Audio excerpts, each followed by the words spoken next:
Growing up in a family business isn't all cash registers and customer smiles. It's early mornings, late nights, and knowing how to handle a shoplifter before you're even old enough to drive. I'm Amelia, and I've been the heartbeat of my folks' tableware store since I was a kid, slinging plates and cutlery instead of hanging out at malls. The day Mrs. Baker waltzed into our shop changed everything. She owned the bakery next door, and everyone knew her for her sharp tongue and even sharper business sense. I was arranging some fine china, the kind that's too fancy for everyday use, when I heard her heavy steps approaching. "Charlie," she boomed, never one to waste time on pleasantries. "Got a minute?" My dad, a man who never hurried his words, wiped his hands on his apron and nodded. "Sure thing, Barbara. What's on your mind?" They stepped into his cramped office, leaving the door slightly ajar. Curiosity got the better of me, so I edged closer, pretending to fuss over an unruly stack of napkins. "I'm cutting straight to the chase, Charlie," Mrs. Baker said, her voice a mix of business and something else, something like excitement but sharper. "I want to merge our shops. Expand. Think about it, my pastries on your plates. It's a goldmine." I could almost hear the gears turning in Dad's head. He was cautious, always had been, but Barbara Baker didn't just throw ideas around. "And there's more," she continued, lowering her voice so I had to strain to catch it. "I think our kids should get hitched. It'll cement the deal. What do you say?" Hitched? To Mark Baker? The idea seemed ludicrous. He was nearly 30, and sure, not bad looking, but marriage? I barely knew the guy. Dad coughed, clearly caught off guard. "Well, that's quite a proposal, Barbara. Marriage is a big step. Come on, Charlie. It's not the dark ages. It's just good business. Think about it. I'll send Mark over later to meet Amelia properly." Before Dad could reply, Mrs. Baker was already halfway to the door. She paused, turning back with a grin. "Don't take too long. I know a good deal when I see one." As soon as she left, I barged into the office. "Dad, you're not seriously considering this, are you?" He sighed, running a hand through his thinning hair. "I know, kiddo. It sounds out there. But maybe just meet him? No harm in that, right?" I was about to argue more, but the look on Dad's face stopped me. He was worried, really worried, about the store, about us. So I nodded, feeling like I was agreeing to scout enemy territory. That evening, Mark came over. He was taller than I remembered. "Hi, Amelia," he said, offering a hand like he was at a job interview. "Heard a lot about you." "Good things, I hope," I replied, shaking his hand, feeling the calluses on his fingers. Baker's hands. "Yeah, your dad's a legend around here. And Mom, well, she thinks this could be great for us. For everyone." Mark and I started dating not long after his mother pitched the idea of merging our families and businesses. It felt like I was living in a sped-up romance movie, but Mark made the whirlwind feel okay. He was the kind of guy who knew exactly how to make a girl feel special, always opening doors, bringing small gifts, and making sure I was comfortable. Despite the bizarre circumstances that brought us together, I found myself genuinely liking him. A year flew by, and before I knew it, I was saying "I do" in a simple but beautiful ceremony. We got married, and with our vows, the two family businesses became one. The merge was seamless on paper, but in practice, it was all orchestrated by Mrs. Baker, my new mother-in-law. She was a force to be reckoned with, steering everything with a stern hand and an eye for detail. Right after the honeymoon, which was more of a working trip to food expos than a romantic getaway, she wasted no time remodeling the store. We knocked down walls and created one large space that fused the bakery with the tableware shop. The new layout included a cozy seating area where customers could sip coffee and sample pastries on the fine china we sold. "I want people to see how the dishes can come alive when they're used," Mrs. Baker explained one morning as we surveyed the construction. "Amelia, I expect you to not just sell these pieces, but to show them off. Serve the customers, make the desserts appealing, talk up the plates. They're selling a lifestyle, not just pottery. Yes, Mrs. Baker, I responded, tucking my hair behind my ear as I took notes. She had a way of laying out her vision that left little room for input, but it was hard to argue when sales began to double. Living with Mark's parents was another part of the merger I hadn't been too keen on. Mrs. Baker insisted it made financial sense for us to stay with them. Why waste money on rent when you need to be on hand to help out? The store's just down the street, she'd argued. It was practical, yes, but living and working together with no break was suffocating. One evening, as I was wiping down tables after a long day, Mrs. Baker walked over with a stack of dish towels for me to fold. "Amelia, dear, you're doing a fine job here, but remember, this is your life now. No need for that college degree. This," she gestured around the bustling store, "is better than any classroom." I bit back my frustration, the words tasting bitter. "I know, Mrs. Baker. Amelia," she cut in sharply, "focus on what's in front of you. This business will be yours one day. You and Mark, running it together. Isn't that enough?" I nodded, forcing a smile. The truth was, it wasn't enough. I missed my studies, the sense of working towards something that was just mine. But my new role left little room for anything else. Life in the store became a routine, a rhythm dictated by Mrs. Baker's unwavering command. Days blurred, but one thing became increasingly clear: my dad was around less and less. At first, I thought he was just taking some well-deserved time off, but then days turned into weeks without a single sighting of him behind the counter or in the office where he used to manage the books. One Sunday, I decided to visit my parents at home. The atmosphere was different, quieter. Mom was in the garden, and Dad was sitting on the porch, looking out with a kind of faraway sadness.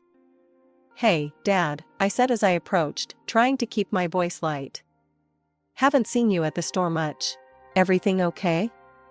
He sighed deeply, the weight of his words ready to fall. "It's the merger agreement, Amelia. Barbara had her lawyers set it up in a way that pretty much cuts me out. I can't make any real decisions anymore, and I only get a tiny share of the profits." Frustration boiled over, and I stood up, pacing the porch. I can't believe she'd do this. "And Mark, does he know?" Dad's expression softened. "I don't think he sees the full picture, Amy.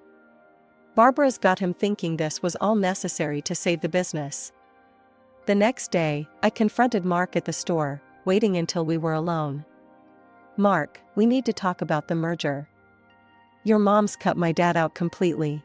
Did you know?" Mark was rearranging some pastries, but he stopped and straightened up, his face setting into defensive lines. "Mom did what she had to do. My mom saved our businesses, Amelia, turned it into something profitable. We're doing better than ever, aren't we?" "Profitable? At what cost, Mark?" My dad's been pushed out of his own life's work. He didn't have an answer, just turned back to his work, effectively ending the conversation. The divide between us had never felt so wide. The very next day, Mrs. Baker cornered me by the coffee machines, her voice sickly sweet. "Amelia, dear, I hope you're not causing trouble. We don't need any mutiny on this ship." I met her gaze, my frustration hardening into resolve. "I just want what's fair for my dad, Mrs. Baker." She stepped closer, her voice dropping to a whisper that was more threatening than any shout. "Listen, girl, don't poke your nose where it doesn't belong. That agreement was signed and sealed with your father's consent. He knew what he was getting into. I suggest you focus on your job and leave the business decisions to those of us who know how to handle them." Walking away, I felt a mix of anger and helplessness. It wasn't just the business that was under her thumb, it was my marriage, too. Mark's words echoed in my mind, a mantra of profit over family. The pandemic hit us like a sledgehammer. One day we were buzzing with customers, and the next, the store was eerily quiet, the only sound the occasional echo of our footsteps. I remember standing in the middle of the empty store, the silence overwhelming. That's when the idea hit me. "Mrs. Baker, why don't we ramp up our online presence? We could start delivering. People might not come to us, but we can go to them." Mrs. Baker was rearranging a display that no one would see, lost in her thoughts. She paused, her brow furrowing. Online? Amelia, that's not how we've ever done things. But it's how things are now, I pressed, feeling the urgency. We need to adapt or we'll sink. We launched our online ordering system, and I took charge of setting up the delivery logistics. It was chaos at first, missed orders, delayed deliveries, but slowly, it found its rhythm. Before long, our sales began creeping back up, nearing pre-pandemic levels. Seeing the success, I was filled with a new kind of energy. Mrs. Baker, we should keep pushing this. Even when things go back to normal, this could be a new revenue stream for us. Maybe even specialize in custom confectionery orders online. Mrs. Baker was slicing bread, her knife hitting the cutting board with finality after each slice. Amelia, let's not get ahead of ourselves. We'll go back to normal soon, and this online fuss will be unnecessary.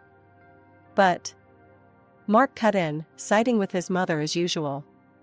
Amelia, we're just riding out the storm. Mom's right. People will want to come back in, sit down, enjoy the experience. This online thing is just temporary. The pandemic eventually receded, and true to Mrs. Baker's word, we returned to normal operations. The online delivery service was shut down, much to my dismay. I watched as our new online customers drifted away, their messages of thanks and requests for more deliveries going unanswered. I couldn't hide my disappointment. One evening, as we were closing up, I confronted Mark again. We're making a mistake, shutting down the online service. It was working. It was really working. Mark was counting the day's cash, not looking up. Amelia, the crisis is over, and we're going back to what we know best. This is my mother's business. She's built it from the ground up. We're not going to gamble with its future on a whim. Walking home that night, the streets quiet and the shop windows dark, I felt a deep sense of isolation. The rift between Mark and me grew wider with each step I took. It was one of those heavy, relentless rainy days that turned the world outside the store windows into a blur. I was tidying up the store hall, rearranging the chairs and wiping down wet tables when the door creaked open. A small figure stumbled in, her clothes soaked, her face streaked with tears. Hey, it's okay. You're safe here, I said, kneeling down to her level. Can you tell me what happened? Just then, Mrs. Baker came out from the back, her eyes narrowing as she took in the sight. Amelia, what is this? Who is this child? We can't have beggars in the store. It's bad for business. Get her out. I was shocked, my stomach turning at her coldness. She's just a child, Mrs. Baker. She's scared and alone. Mark, who had been in the office, came to see what the commotion was about. His face mirrored his mother's disapproval. Mom's right, Amelia. We can't start letting street kids hang around. It sets a bad precedent. I called the police. Refusing to let the little girl shiver in the cold, I wrapped a nearby clean blanket around her shoulders and poured her a cup of hot chocolate, which she clutched gratefully, her small hands trembling. It wasn't long before the police arrived. After a brief conversation, they confirmed that the girl had indeed wandered away from her parents, who were frantically searching for her. They thanked me for keeping her safe and left to reunite her with her family. Once the police had left, Mrs. Baker turned on me, her face a mask of fury. Amelia, I'm docking your wages for today's disruption. And for the next 2 days, you're washing dishes to make up for the trouble you've caused. Mrs. Baker, that's not fair. I was just trying to help. Enough, she snapped. You want to run a charity, do it on your own time. This is a business, not a homeless shelter. That night, as I scrubbed pot after pot, my hands raw and my heart heavy, I couldn't help but think about how far Mark and I had drifted from the people we used to be. Every scrub of the scouring pad was a reminder of the love that had curdled into something unrecognizable under his mother's influence. I missed my life before the merger, before my dreams had been overshadowed by the harsh, unyielding world Mrs. Baker had created. More and more, I found myself dreaming of a way out, a path back to the person I used to be. A week after the incident with the little girl, the store was bustling with the usual Saturday crowd when a well-dressed man stepped in. He wore a sharp suit that didn't quite belong in our casual little shop, and his presence commanded immediate attention. I greeted him with a polite smile, leading him through our selection of fine tea sets, which he examined with an expert eye. "I'll take the complete set of these," he said, pointing to our most expensive porcelain. "And could you add a selection of pastries? It's for a special occasion." "Of course, sir," I replied, my hands carefully wrapping the delicate tea pieces as I packaged them securely. I then filled a box with an assortment of our finest pastries. He watched my every move, a thoughtful look on his face. As I handed him his purchase, he extended his hand, gripping mine firmly. "Thank you. You've been very kind. Actually, you showed kindness to my daughter last week. She told me how you helped her." I paused, surprised. "She's your daughter?" "I'm just relieved she's safe." The man smiled warmly, reaching into his jacket pocket and handing me a business card. "My name's Thomas Avery, and I'm a lawyer. If you ever need anything, feel free to call me." I glanced at the card, noting the law firm's name etched in bold. "Thank you, Mr. Avery. Actually, there might be something." "Oh?" His eyebrows lifted in interest. "It's a long story, but it involves a business deal made by my father that I think wasn't entirely fair," I said hesitantly. "Why don't you come by my office next week? We can look over the documents together," he offered, his tone sincere. I agreed, grateful for the opportunity. At home that evening, I was quiet during dinner, my thoughts swirling. Mark sensed my distraction. "What's on your mind, Amy? You've been off lately," he asked, his gaze sharp. I stirred my food around my plate, considering what to say. "Just tired, I guess." As I lay in bed later, the weight of my secret pressing down on me, I realized that telling Mark was not an option. He had chosen his side, and I had to choose mine.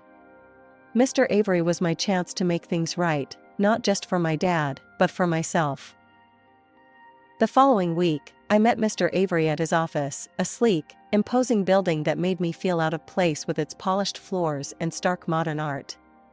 Sitting across from him in the high-backed leather chair, I handed over the merger documents between my father and Mrs. Baker. Mr. Avery's eyes narrowed as he flipped through the pages. "There are several issues here," he said after a long pause. "The terms are unusually favorable towards one party. It's exploitative, and possibly even illegal, depending on the circumstances of the agreement signing." My heart pounded with a mix of fear and hope. "Can we do something about it?" He nodded. "I believe we can. I'll need to do some more digging, but I'm willing to help you pro bono, given the situation with your father." "Thank you, Mr. Avery." I paused, unsure how to express my gratitude. "Don't mention it. Let's try to set this right." Leaving his office, I felt a mix of exhilaration and dread. The thought of going against my husband and his mother was daunting, but the possibility of reclaiming my father's rights was too compelling to ignore. As I approached our house, the sound of laughter and clinking glasses filtered out to the driveway. I paused, the realization hitting me like a cold wave. Today was our anniversary. How could I have forgotten? I opened the door to a scene of festivity, our living room transformed into a miniature banquet hall, filled with friends and family, all seemingly in high spirits. I stepped in, trying to muster a smile, but before I could get my bearings, Mrs. Baker spotted me. "Amelia, there you are, wandering the streets when you should be here hosting," she bellowed, her words slurred by drink. "We're celebrating, in case you forgot." I stammered an apology, feeling the eyes of everyone in the room on me. "I'm so sorry, Before I could finish, Mrs. Baker's temper flared, and with a dramatic flourish that only a drunken mind could conjure, she hurled an empty ceramic plate in my direction. It smashed against the wall where my head had been seconds before. The room fell silent, the festive mood evaporating like mist. Mark staggered over to me, a glass of wine in his hand, his smile cruel. "Looks like you need to clean up, Amy. You're dirty as a beggar," he sneered, and then splashed the wine across my hands and down the front of my dress. The sharp, sweet smell of alcohol stung my nostrils as laughter erupted from Mrs. Baker. The room's atmosphere shifted, guests exchanging uncomfortable glances, their earlier merriment replaced by a tense silence. Something inside me snapped. "Enough," I said, my voice ringing clear and surprisingly calm in the suddenly quiet room. "I met with a lawyer today. I'm filing for a divorce, Mark." The words hung heavy in the air. Mrs. Baker staggered forward, her face contorted in a mix of rage and confusion. "Divorce? You ungrateful." "And I'm contesting the merger agreement," I continued, cutting her off. "There's been fraud, and it's going to be investigated. The documents have already been sent to the authorities and the courts." Mark's face went pale, his earlier bravado draining away. "You can't. Who gave you the right to?" "I gave myself the right," I shot back. "For years, I've been treated like a servant in my own home, pushed around and laughed at. No more." I turned to leave, but Mrs. Baker grabbed my arm, her grip surprisingly strong. "Amelia, wait. Let's talk about this. We can sort something out." I pulled my arm free, feeling a surge of empowerment. "Talk to my lawyer," I said, handing her Mr. Avery's business card. "From now on, any communication goes through him." I walked away then, up the stairs to our bedroom, their shocked and angry shouts fading behind me. Each folded shirt and tucked away photo a step closer to freedom. The trial began, and it was clear from the start that Mrs. Baker and Mark were on the defensive. Her lawyer tried to paint me as a conniving, envious woman who was out to ruin the family business out of spite. "Ladies and gentlemen," her lawyer began, his voice smooth and accusing, "Amelia here is driven by sheer envy. She has spun a web of lies, hoping to entangle an honest businesswoman and her son in her deceit." I felt a flare of anger but remained composed. Mr. Avery, my lawyer, was next to speak, and his calm demeanor reassured me.